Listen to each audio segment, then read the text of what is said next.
உங்களுக்கு மேல்மருவத்தூர் ஆதிபராசக்தி பத்தி தெரியுமா?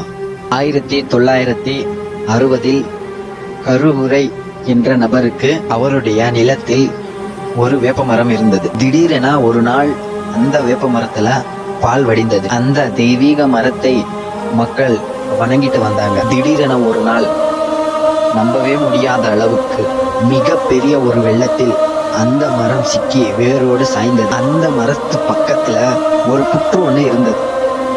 அந்த புற்றுக்கு கீழே சுயம்பு இருந்தது. அது வெளியே வெளிப்பட்டது.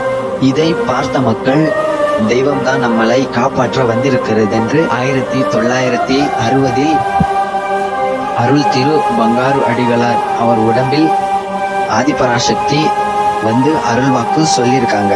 இப்போ இந்த 2025 மேல்மருவத்தூர் ஆதிபராசக்தியின் கோயிலுக்கு கோடிக்கணக்கான பக்தர்கள் மாலையிட்டு எடுமுடி கட்டி விரதம் இருந்து போய் அம்மாவின் அருள் பெறலாம். இந்த ஓம் சக்தியை பிடிச்சவங்க கமெண்ட்ல ரெட் கலர் ஹார்ட்டை கமெண்ட் பண்ணுங்க.